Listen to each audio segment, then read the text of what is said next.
अनुराग मिश्रा जी, प्रीति मिश्रा जी। श्री राधे राधे श्री गुरुदेव, आपके चरणों में कोटि कोटि प्रणाम। महाराज श्री, आपके सत्संग से ज्ञात हुआ कि गुरु मंत्र के जाप के साथ साथ नाम जप व ग्रंथ स्वाध्याय भी करना आवश्यक है। मैं व मेरी पत्नी शंकराचार्य जी ब्रह्मलीन श्री स्वरूपानंद सरस्वती जी द्वारा दीक्षित हैं। वो गुरु मंत्र प्राप्त है।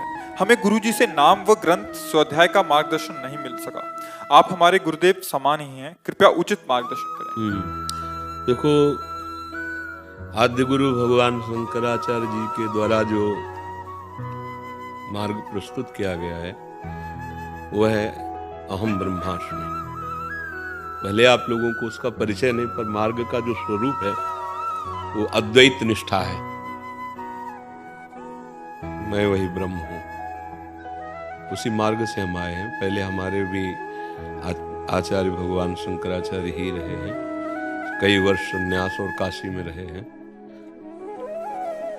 वो स्थिति प्राप्त करना अब साधन है नहीं उतना। ईमानदारी से देखो, शरीर में ही स्थिति है तो बातें चाहे हम ब्रह्म की भले करें, लेकिन स्थिति नहीं है। स्थिति शरीर में ही है, इंद्रिय जन्य भोगों में ही है। तो वो बहुत ऊंचाई की बात है, जहाँ स्थूल सूक्ष्म कारण तीनों शरीरों का त्याग करके संपूर्ण सृष्टि के व्यापार को मिथ्या अनुभव करते हुए अपने स्वरूप में स्थित बहुत मतलब ये जीवन मुक्त परमहंसों का है। अब उसी को प्राप्त करना हमारा लक्ष्य है। तो उसका दूसरा सहज स्वरूप है। भगवान शंकराचार्य जी ने भी कहा है, स्वरूपानुसंधान भक्ति रेव गरियसी। स्वरूप अनुसंधान में भक्ति बहुत श्रेष्ठ है, जिससे सहज में हम भगवान को प्राप्त कर लेते हैं। सहज में हम अपने आत्मस्वरूप प्रभु से अपना संबंध जो है वो स्वीकृत है। हम भगवान के अंश हैं, इतना तो पता आपको चले गया होगा। अच्छा, गुरुदेव ने जो मंत्र दिया है वो भगवान शिव का है, पंचाक्षरी है ना, पंचाक्षरी है। अब हमारा जो आगे का मार्ग है वो शिव कृपा से ही प्रकाशित होता है। तो उधर जाने के लिए ना तो सामर्थ्य है और ना साधना है, दोनों बातें। क्योंकि अपने जब घर की जैसी बात करते हैं तो सब पूर्ण जितेंद्रियता और तितिक्षा, हर कष्ट को सहते हुए शरीर राग को मिटा देना, इतनी विवेक में अभी बुद्धि में इतनी सामर्थ्य नहीं आई है। तो एक बात आई है, हम जैसे हैं प्रभु आपके हैं और उनका नाम जप करना। अब यह है कि गुरु कृपा से अगर ये भाव तुम्हारे समझ में आ जाए कि अखंड मंडलाकारम व्याप्तमेन चराचरम तत्पदम दर्शितम इन तस्मै श्री गुरुवे नमः।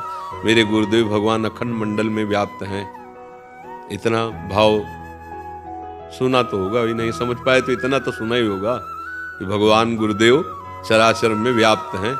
अब मान लो कि मंत्र दिया गुरुदेव ने, वो कृपा की, अभी इस रूप में आके कह रहे अब राधा राधा रटो, बहुत कृपाल श्री लाडली जी हैं। हम जो हैं जैसे भी हैं प्रभु के हैं। राधा राधा राधा राधा राधा गुरु मंत्र वो जप करो, नाम राधा राधा जप करो, आश्रित प्रभु के रहो। अभी अभी मार्ग आगे का प्रशस्त हो जाएगा। अच्छा, ये हो कि हमें पीछे वाले का ज्ञान नहीं इसलिए बात कर रहे हैं, ऐसा नहीं। आप तो गुरु मंत्र केवल लिए हो, हम तो सन्यासी थे, हम तो उसी मार्ग के थे। जब महाराज वहाँ विराजमान थे अपने मठ में ना, तो वहीं घाटों में हम रहते थे।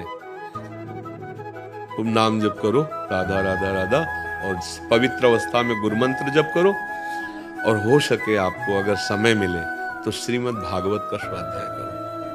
भगवत गीता, श्रीमद् भागवत, ये दो ग्रंथ जो है इनका स्वाध्याय करो। कोई भी संप्रदाय हो, सब संप्रदाय में चल श्रीमद् भगवत गीता जी और भागवत जी। एक एक अध्याय ही करो, एक एक अध्याय, और समझ समझ के करो, अर्थ सहित पढ़ के करो, ठीक है। और नाम जप जरूर, नाम जप के बिना देखो, मानो हम जो हैं सो हैं, लेकिन बात इससे थोड़ी बोलेगी। जब तक साक्षात्कार नहीं होगा तब तक क्या, सब तो भगवान का अंश है। और का अनुभव में आ रहा है, अनुभव में तो यही पांच भौतिक देह ही आ रहा है ना, यही आ रहा है ना। अगर आपसे पूछा जाए आप कौन, तो आप इसका परिचय देंगे, शरीर का। ब्रह्म ज्ञान बिन नार नर करें दूसर बात, कौड़ी लागी लोभ वश करे विप्र गुरु घात। अब ब्रह्म ज्ञान का समय नहीं, ये कलिकाल मलायतन मन कर देख विचार, श्री रघुनाथ नाम बिन नाही नान आधार। बहुत मलिनताएं छा गई हैं, अब मैं ब्रह्म हूं ऐसा अनुभव करना बहुत कठिन है, तो मैं प्रभु का हूं और जैसे भी बने नाम जप करो, उससे मंगल हो जाएगा, परम मंगल हो जाएगा। और गुरुदेव भगवान सब रूपों में विराजमान है। गुरुदेव कोई व्यक्ति नहीं होता, व्यक्ति कोई गुरुदेव नहीं होते, गुरुदेव तत्व होते हैं और तत्व वही होता है जो सर्वत्र होता है। इसीलिए कहा गया अखंड मंडलाकारम व्याप्तम येन चराचरम, चर और अचर में सब जगह मेरे गुरुदेव व्याप्त हैं, वो आपके हृदय में भी व्याप्त हैं। अगर हम गुरुदेव को व्यक्ति मानेंगे तो फिर शब्द बदल जाएगा कि हमारे गुरुदेव पधार गए, आ जाएगा नहीं आ जाएगा। गुरुदेव हमारे, वो पधारना साधुता की भाषा में, अगर गांव की भाषा में कहे तो मर गए, तो किसको गुरु बनाया था तुमने? गुरु कहीं मरने वाले होते? वो तो मृत्यु पर विजय प्रदान कराने के लिए आए हुए थे। वो कौन है? वो साक्षात परब्रह्म परमात्मा, गुरु साक्षात परब्रह्म, तस्मै श्री गुरुवे नमः। तो अपने लोग थोड़ा कच्चे खिलाड़ी हो जाते हैं, समझ नहीं पाते अपने गुरु को। गुरु साक्षात परब्रह्म, गाते सब है गुरु ब्रह्मा गुरु विष्णु गुरुदेव महेश्वरा, मानते नहीं है। अगर मान ली लें तो फिर हम किसके दर्शन चाहते हैं? साक्षात परब्रह्म हमारे सामने बैठ करके अपना राष्ट्र उद्घाटन कर रहा है, तो वो गुरुदेव ही तो है, चराचर में बैठा गुरुदेव है। कभी ऐसा मत सोचो कि तुम्हारे गुरुदेव नहीं है, पहचानो कि तुम्हारे गुरुदेव कहाँ से बोल रहे हैं। ये मेरे गुरुदेव की वाणी है, मेरे गुरुदेव यहाँ से बैठकर मुझे संभाल रहे हैं। वो हर जगह हाथ पकड़ के हमें संभाल लेंगे, क्योंकि सब जगह हैं। अभी आनंद आ जाएगा, ठीक है ना? हाँ हाँ, गीता और भागवत दो का स्वाध्याय करो, गुरु मंत्र पंचाक्षरी जो आपको मिला उसे जपो और नाम में राधा राधा राधा राधा रटो, फिर आगे चल के आप देख लेना।